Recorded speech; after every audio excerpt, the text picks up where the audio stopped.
नमस्कार, हमारे चैनल पर आपका एक बार फिर स्वागत है। पिछली वीडियो में हमने आपको बताया कि भारत में कैसे सोशल मीडिया प्रोपेगेंडा का जन्म हुआ और कैसे 2011-12 में अन्ना आंदोलन और निर्भया आंदोलन से शुरू हुई सोशल मीडिया की क्रांति 2016 आते आते जेएनयू केस तक फेक न्यूज़ फैक्ट्री में बदल चुकी थी। अगर आपने ये वीडियो नहीं देखा है तो हमने नीचे लिंक दिया है, आप वहाँ जाकर इस वीडियो को देख सकते हैं। अपनी इसी अधूरी कहानी को आगे बढ़ाते हुए आज हम आपको ये बताएंगे कि सोशल मीडिया प्रोपेगेंडा आखिर कैसे काम करता है और ये कैसे अच्छे खासे समझदार लोगों को भी खून की प्यासी एक भीड़ में बदल देता है। मेवात मुसलमानों से भरा हुआ है सर। मिनी पाकिस्तान तो हो गया ये। Even if they're fake. कहीं गोमांस की अफवाह, कहीं बच्चा चोर गिरोह की अफवाह। डेमोक्रेसी में बदलती चली जा रही है।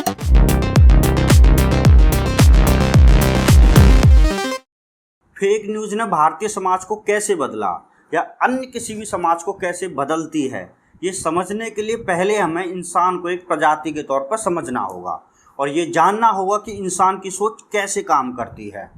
आप सभी ने ये तो सुना होगा कि इंसान कितना भी विकसित हो गया हो, लेकिन विज्ञान के नज़रिए से वो जानवर ही है। जानवर के तौर पर इंसान की मुख्य प्रवृत्तियाँ क्या हैं? वो इंटॉलरेंट है, हिंसक है, बाइस्ड है, यानी बाकी समुदायों के बारे में पूर्वाग्रह पाल कर रखता है, स्वार्थी है, डरता है। इंसान के अब तक के इतिहास में आपको ऐसे कई उदाहरण मिल जाएंगे जो इन बातों को साबित करते हैं। इंसान के शुरुआती इतिहास में हमें ऐसे उदाहरण अधिक देखने को मिलते हैं, लेकिन जैसे जैसे इंसान सभ्यता की तरफ बढ़ता गया वैसे वैसे उसने अपनी जानवर प्रवृत्ति पर काबू पाना सीख लिया। इसको काबू में करने के लिए कानूनी और सामाजिक व्यवस्थाएं भी बनाई गई और इंसान को समझ आ गया कि सभ्यता बनाए रखने के लिए ऐसा करना जरूरी है। भारत के पहले प्रधानमंत्री जवाहरलाल नेहरू ने भी कहा था कि एक सभ्य इंसान वो है जो अपने से विपरीत विचार वाले व्यक्ति के साथ भी आराम से बैठकर बात कर ले, यानी कि जो टॉलरेंट है और जिसने अपनी जानवर प्रवृत्तियों यानी अपने बहसीपन पर काबू पा लिया है। हालांकि क्योंकि ये प्रवृत्तियां इंसान के डीएनए में हैं, इसलिए इन्हें हमेशा के लिए और हर व्यक्ति में दबाकर नहीं रखा जा सकता और समय समय पर ये बाहर आती रहती हैं। इसी के कारण हमें कुछ ऐसे अपराध देखने को मिलते हैं जिनमें अपराधी बिल्कुल जानवर बन जाता है। निर्भया गैंगरेप का मामला इसका एक सटीक उदाहरण है। अब जानते हैं कि फेक न्यूज़ और प्रोपेगेंडा फैक्ट्री इंसान के इस चरित्र, इन प्रवृत्तियों को कैसे एक्सप्लॉइट करती है और कैसे इन्हें बढ़ावा देकर एक सभ्य समाज को जंगल राज में बदलती हैं। सोशल मीडिया पर तरह तरह की झूठी खबरें और दावे वायरल करके प्रोपेगेंडा और फेक न्यूज़ के जरिए लोगों के दिमाग में एक फेक दुनिया बनाई जाती है। इसमें इंसान को लगता है कि हर कोई उसके धर्म या उसके देश के खिलाफ साजिश करने में लगा हुआ है। उसका देश खतरे में, उसका धर्म खतरे में है, उसे अपने अस्तित्व पर खतरा लगता है और ऐसे में सेल्फ प्रिजर्वेशन यानी खुद की रक्षा के लिए वो सारे नियमों, सारी सभ्यता को भूल जाता है और अपनी मूल प्रकृति की तरफ चला जाता है, यानी जानवर बन जाता है, इंटॉलरेंट हो जाता है, हिंसक हो जाता है। सोशल मीडिया के जरिए डर और नफरत भरी ये फेक दुनिया एक साथ लाखों करोड़ लोगों के दिमाग में बनाई जाती है और ऐसे जन्म होता है भीड़ का। इस तरह से देखा जाए तो प्रोपेगेंडा का पहला शिकार वो व्यक्ति नहीं होता जिसे भीड़ मार रही होती है, बल्कि खुद इस व्यक्ति को मार रही भीड़ होती है जो लैपटॉप पर मनगढ़ंत कहानियां रचा रही किसी आईटी सेल की फेक दुनिया पर यकीन कर खुद को जानवर बना लेती है। प्रोपेगेंडा के शिकार ये लोग वास्तविक और प्रोपेगेंडा मशीन द्वारा बनाई गई फर्जी दुनिया में अंतर करना ही भूल जाते हैं। उन्हें सच में लगता है कि भारत को एक इस्लामिक राष्ट्र बनाने की साजिश चल रही है, जेएनयू देशद्रोहियों का अड्डा है और वामपंथी देश विरोधी होते हैं। इस तरीके से एक इंसान को हथियार में बदल दिया जाता है। सोशल मीडिया की फेक न्यूज़ फैक्ट्री और प्रोपेगेंडा मशीन का एंड गेम यही है, आपको हथियार बनाना। प्रोपेगेंडा के जरिए केवल एक यही फेक दुनिया नहीं बनाई जाती, बल्कि एक और फेक दुनिया बनाई जाती है। ये पहली वाली दुनिया से बिल्कुल अलग होती है। इसमें सब कुछ बहुत अच्छा दिखाया जाता है।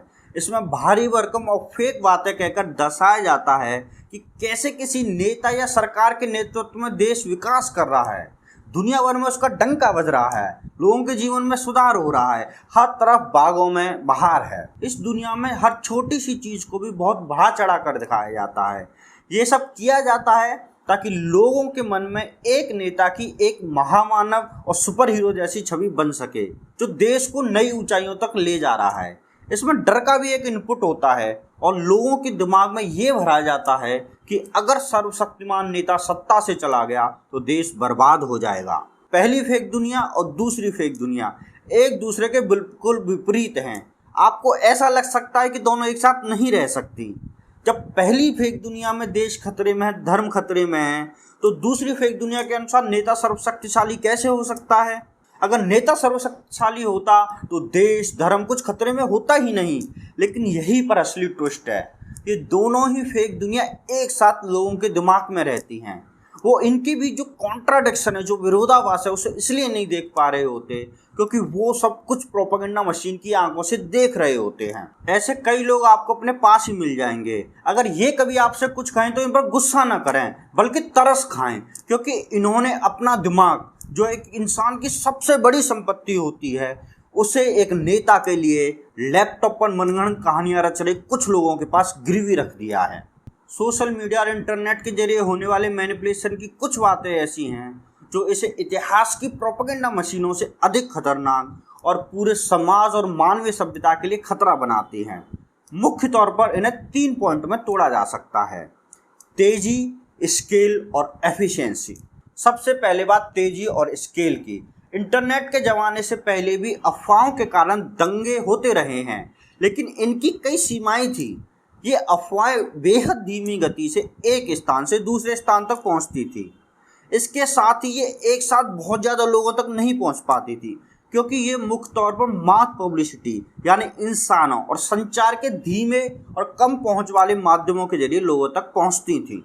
इंटरनेट और सोशल मीडिया आने के बाद ये सारी सीमाएं पीछे छूट गई हैं। अब आप एक मैसेज के जरिए चंद सेकंड के अंदर किसी भी फेक न्यूज़ या अफवाह को दुनिया के किसी भी कोने में पहुंचा सकते हैं। इन्हें एक साथ कुछ ही मिनटों के अंदर हजारों लाखों लोगों तक पहुंचाया जाता है। ऐसा करके लोगों को भड़काना और प्रोपेगेंडा फैलाना आसान हो गया है। क्योंकि ये सारा प्रोपेगेंडा फ़ोन जैसी निजी चीज़ और एंड टू एंड एनक्रिप्शन वाले ऐप्स के जरिए लोगों तक पहुंचता है, ऐसे में पुलिस और कानूनी एजेंसियों के लिए इन पर नज़र रखना और इन्हें समय पर रोकना भी लगभग असंभव होता है। सोशल मीडिया के युग में अफवाहों और झूठी खबरों की तेज़ी के साथ साथ उनका स्केल भी बढ़ा है। जैसा कि हमने आपको अपने पुराने वीडियो में बताया था, इस काम के लिए बाकायदा IT सेल बनी हुई हैं और वहां बैठकर सैकड़ों लोग रोजाना हजारों भड़काऊ और फर्जी कहानियां रचते हैं। इस स्केल का एक सिंपल मकसद होता है, जब भी किसी इंसान के पास रोज़ रोज़ बड़ी मात्रा में धर्म के, देश के खतरे में होने के मैसेज पहुंचते हैं, तो उसे सोचने समझने और अपने आसपास देख मैसेज में बताई गई बातों को वेरीफाई करने का समय नहीं मिल पाता और वो वास्तविक दुनिया से कटकर उस फेक दुनिया से जुड़ने लगता है जिसके बारे में हमने आपको ऊपर बताया। तेजी और स्केल के बाद अब बात करते हैं सोशल मीडिया पर चलने वाली फेक न्यूज़ फैक्ट्री को खतरनाक बनाने वाले तीसरे पॉइंट, एफिशिएंसी की। ये इसका सबसे अहम पॉइंट है और अगर ये नहीं होगा तो ये पूरा सिस्टम इतना बेहतर तरीके से काम नहीं करेगा। दरअसल सोशल मीडिया और इंटरनेट के जरिए चलने वाला मैनिपुलेशन और प्रोपेगेंडा का गेम इतना एफिशिएंट होता है कि ये हर व्यक्ति के लिए अलग तरीके से काम करता है और कई बार हमें इसके बारे में पता तक नहीं चलता। इसके पीछे काम करता है एक टेक्नोलॉजिकल फार्मूला जिसे एल्गोरिथम कहा जाता है। अभी सभी सोशल मीडिया प्लेटफॉर्म और इंटरनेट पर चलने वाली अधिकांश चीज़ें एक एल्गोरिथम पर काम करती हैं।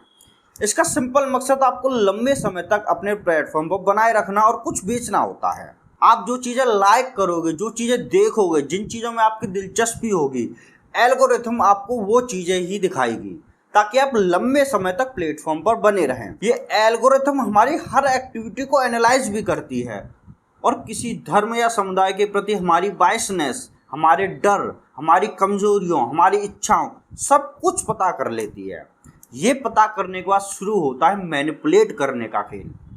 ज़्यादातर ये मैनिपुलेशन हमें कोई प्रोडक्ट बेचने के लिए किया जाता है, लेकिन हालिया समय में इसका एक और इस्तेमाल तेज़ी से बढ़ा है, प्रोडक्ट की जगह किसी नेता या किसी विचारधारा को बेचना।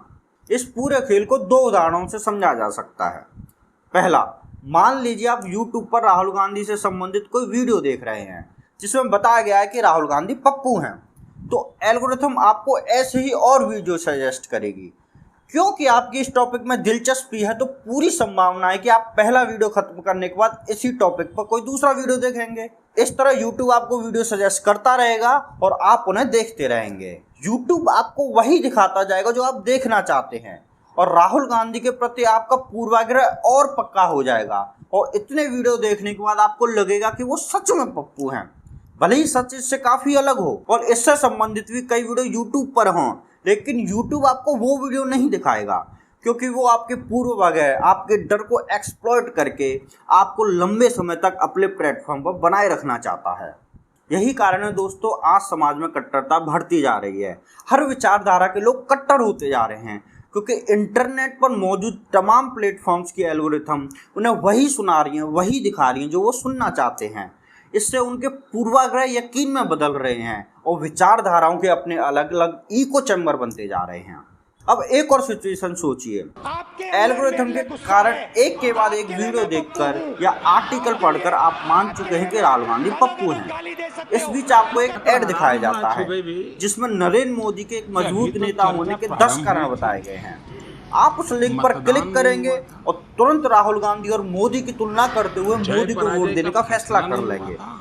सोशल मीडिया के जरिए मैनिपुलेशन ऐसे ही होता है और इस पर राजनीतिक पार्टियां हजारों करोड़ रुपए खर्च करती हैं। कैम्ब्रिज एनालिटिका का पूरा स्कैंडल भी इसी से जुड़ा था।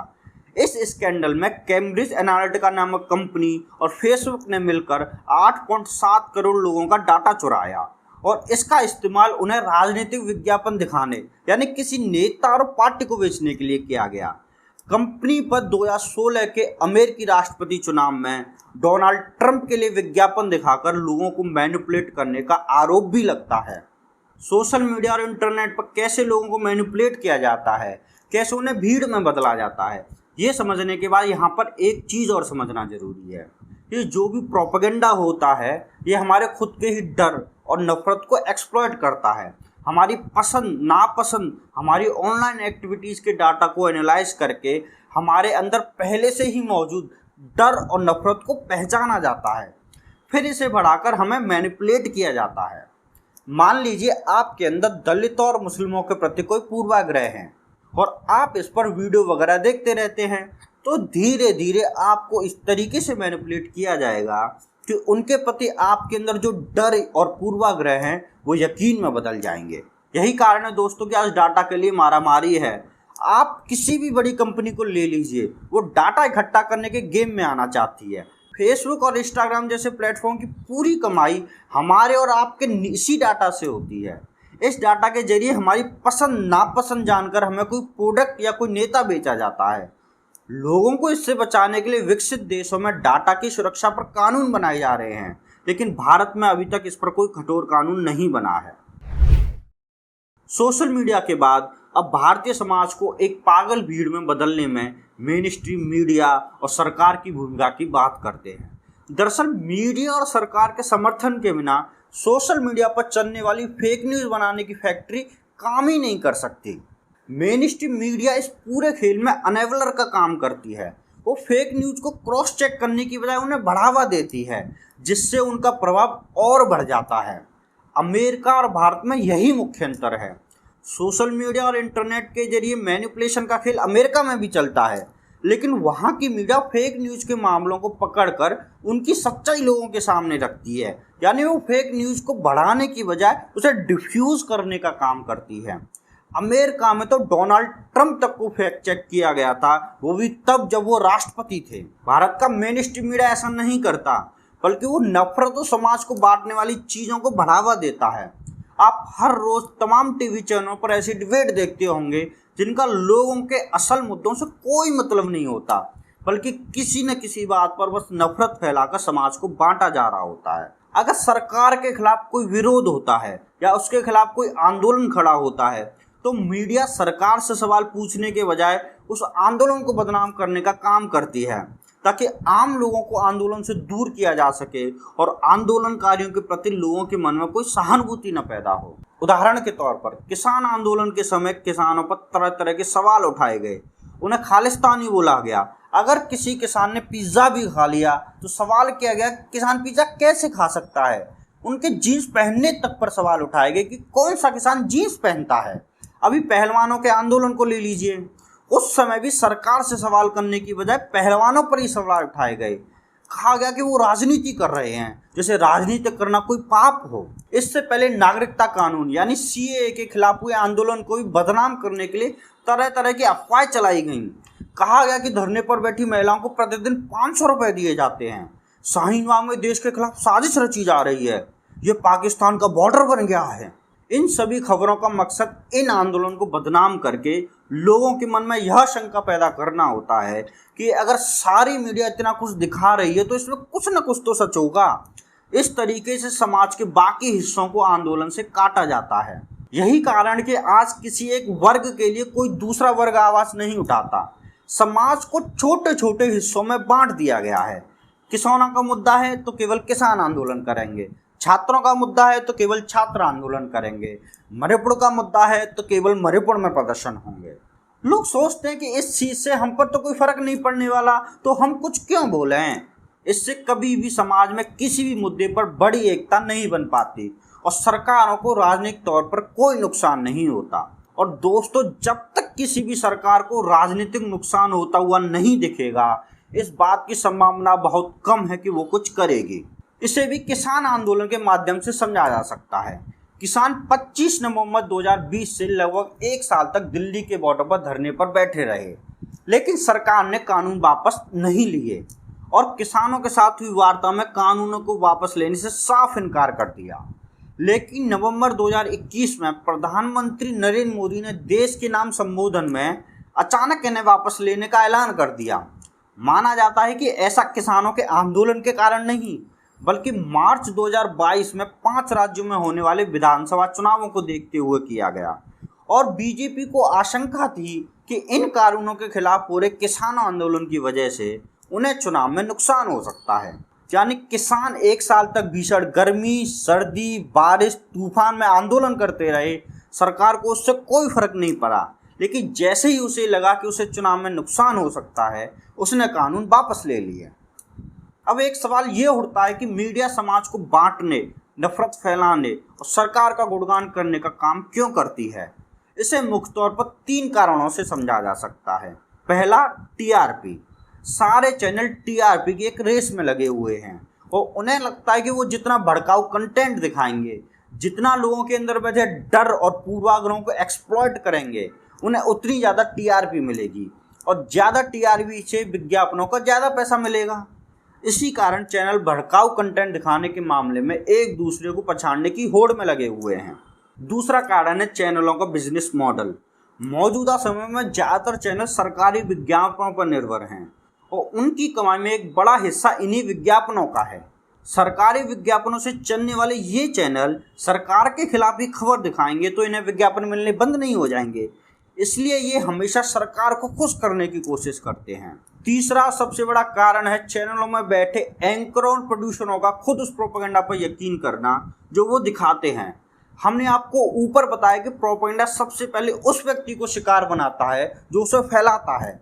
अधिकांश न्यूज एंकर जिस डर और कॉन्स्पिरेसी थ्योरीज को दिखाते हैं वे सच में उन पर यकीन करते हैं। उन्हें सच में लगता है देश के खिलाफ, सरकार के खिलाफ कोई साजिश रची जा रही है। ये एंकर पढ़ते लिखते तो है नहीं, बस एक इको चैम्बर में फैलकर डर और नफरत फैलाते रहते हैं और फिर खुद भी उस पर यकीन करने लगते हैं। अंत में बात करते हैं सरकार की भूमिका की। दोस्तों, किसी भी देश की सरकार के पास इतनी शक्तियां होती हैं कि वो एक प्रोपेगेंडा को रोक भले ही न पाए, लेकिन इसके असर को कम जरूर कर सकती है। आज भी आप देखते होंगे कि सरकार की आलोचना करने वाले ट्वीट्स को सरकार कैसे ट्विटर पर दबाव डालकर हटा देती है, लेकिन फेक न्यूज़ और नफरत फैलाने वाले सोशल मीडिया अकाउंट्स के खिलाफ ऐसी कार्रवाई नहीं की जाती। इसके 2 कारण हो सकते हैं। पहला, सरकार इतनी कमज़ोर है कि प्रोपेगेंडा और इसकी वजह से होने वाली हिंसा को रोकने में सक्षम नहीं है, लेकिन ये सच नहीं नज़र आता क्योंकि सरकार उसके खिलाफ की गई पोस्ट या फेक न्यूज़ को किसी भी प्लेटफॉर्म से तत्काल हटवा देती है और इसमें सोशल मीडिया कंपनियों का सहयोग सुनिश्चित करने के लिए उसने कुछ कठोर कानून भी बनाए हैं। सरकार के प्रोपेगेंडा न रोक पाने का दूसरा कारण हो सकता है कि सरकार में बैठी पार्टी ही अपने राजनीतिक लाभ के लिए ये प्रोपेगेंडा मशीन चला रही है या उसका सहयोग कर रही है। हमें इसके कुछ उदाहरण भी मिलते हैं। 22 सितंबर 2018 को राजस्थान के कोटा में भाजपा के सोशल मीडिया वॉलंटियर्स को संबोधित करते हुए तब भाजपा के राष्ट्रीय अध्यक्ष रहे अमित शाह ने कहा था कि पार्टी की सोशल मीडिया विंग के पास इतनी ताकत है कि आज वो एक फेक न्यूज़ को भी लोगों के बीच वायरल कर सकती है।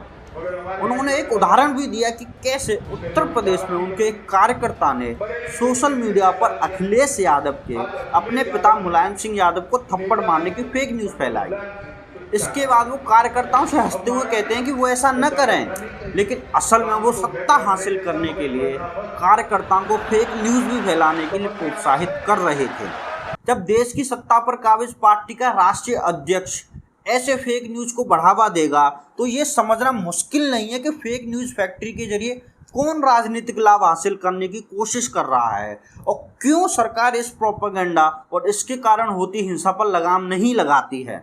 इसके अलावा भी ऐसे कई उदाहरण हैं जो साफ इशारा करते हैं कि देश में डर, नफरत और हिंसा को फैलाने वाली फेक न्यूज़ फैक्ट्री की मालिक बीजेपी ही है। चलिए हम आपको ऐसे कुछ उदाहरण बताते हैं। 2016 में अखलाक की लिंचिंग के आरोपी रवींद्र सिसोदिया के अंतिम संस्कार में केंद्रीय मंत्री महेश शर्मा शामिल हुए। इस अंतिम संस्कार में सिसोदिया के शव को एक तिरंगे में लपेटा गया था। झारखंड के रामगढ़ में मांस व्यापारी अलीमुद्दीन की लिंचिंग करने के 8 दोषी जब जुलाई 2018 में जमानत पर बाहर आए तो भाजपा के सांसद जय सिन्हा ने माला पहनाकर उनका स्वागत किया।